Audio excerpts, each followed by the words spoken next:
A renter in Austin watched 11,000 new apartments open around her, and her rent still came in 40% above what she paid in 2019. That's the question that should bother you. How does a city build at 3 times the national per capita rate and still leave renters behind? Here's the strange part. One new market rate apartment, according to Upjohn Institute researcher Evan Mast, eventually frees up roughly 70 lower cost units across a metro area. 70. So why didn't those 70 show up in her lease renewal? Turns out the people saying build more and the people saying new towers hurt renters are both pointing at real data from the same city. Neither is lying. They're reading different clocks, measuring different effects on different time scales through a mechanism almost nobody stops to name. By the end of this, you'll know exactly why your city can build thousands of apartments and your rent can still climb, and under what specific conditions building actually does pull prices down. New apartments almost never compete directly with a $900 a month unit. A developer building in downtown Minneapolis in 2022 is targeting someone earning $90,000 a year, not the renter paying $950 in a 1970s garden apartment across town. So how does that new tower help that renter at all? Through a vacancy chain. Here's how it actually moves. A high-income renter leaves a 1990s mid-tier building to take that new luxury unit. Their old apartment relists, slightly cheaper now, because the landlord is competing for a slightly smaller pool of high earners. A moderate income renter moves up from an older building to take it. That older building softens. A lower income renter moves in. Each link in that chain takes months. The full cascade takes 2 to 5 years. Asquith, Mast, and Reed tracked exactly this process in Minneapolis and found that new market rate construction within 500 meters of existing buildings reduced nearby rents in older, lower quality stock by 6 to 7% within 5 years. That's not nothing. But notice what that mechanism requires: time, scale, and geographic proximity. The chain only works if enough new units pull high-income renters out of older stock at meaningful volume. The U.S. is currently 3.8 million units short of demand, a gap that opened when construction collapsed from 2 million starts per year before 2008 to under 600,000 in 2011 and never fully recovered. At that deficit, the vacancy chain barely gets started before demand refills it. The mechanism is real. The volume has been missing. Now, here's where the anti-building camp gets something right, and it's worth taking seriously. When developers choose to build in a neighborhood, they're acting on a forward-looking signal. They believe rents there will rise. That construction activity then broadcasts that same signal to everyone else. Higher income households start moving in. Investors buy nearby properties. Local businesses upgrade. Rents on existing units go up before the new supply is even absorbed. Call it the desirability signal. Yona Freemark's study of Seattle found that new apartment construction was associated with short-term rent increases of 5 to 7% in the immediate surrounding area, not because supply went up, because demand chased the signal faster than supply could answer it.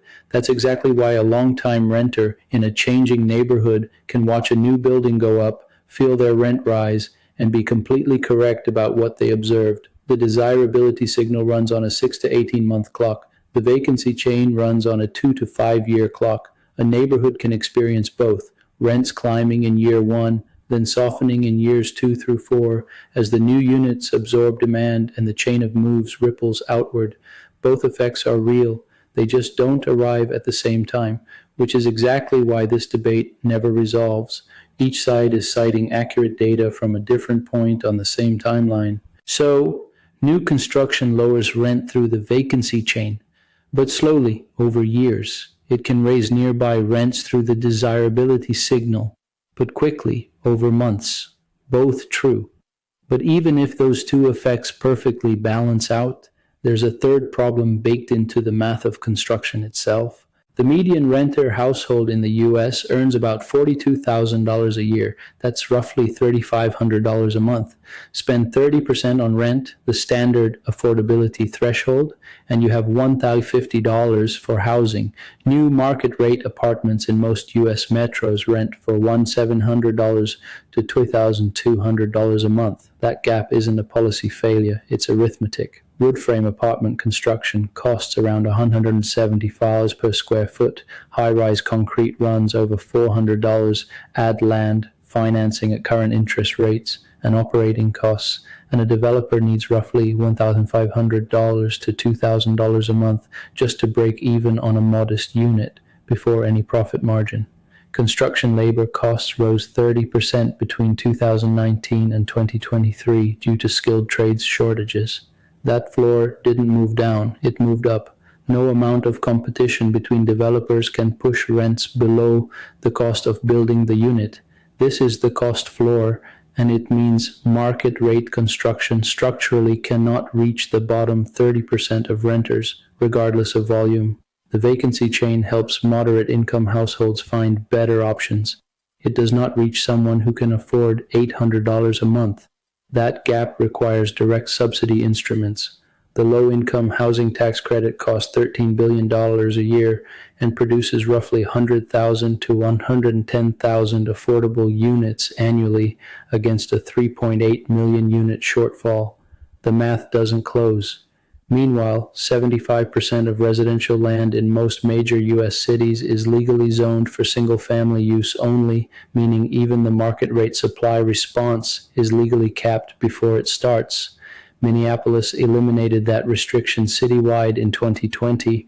Its rents grew 1% from 2017 to 2023. Comparable Midwest cities that kept single-family zoning saw 14% growth over the same period. Here's the mental model that makes all of this click. Two clocks. Clock 1 runs fast, 6 to 18 months. It captures the desirability signal, short-run rent spikes near new construction, displacement pressure, neighborhood change, real, documented, temporary. Clock 2 runs slow, 2 to 5 years. It captures the vacancy chain, regional rent softening, older stock becoming more affordable, the ripple of 70 freed up units per new luxury build, also real, also documented, just delayed. Any housing study, any policy claim, any news headline is reading one of these two clocks. The answer to did building lower rent in Austin is yes. Clock 2, moderate income households, confirmed by an 8% rent drop in 2023. The answer to did new construction displace low-income renters in San Francisco is also yes. Clock 1, lowest income tier, documented by UC Berkeley researchers. Both answers are correct. The honest question to ask about any housing claim is what time horizon and which income tier. But here's what the two clocks cannot fix.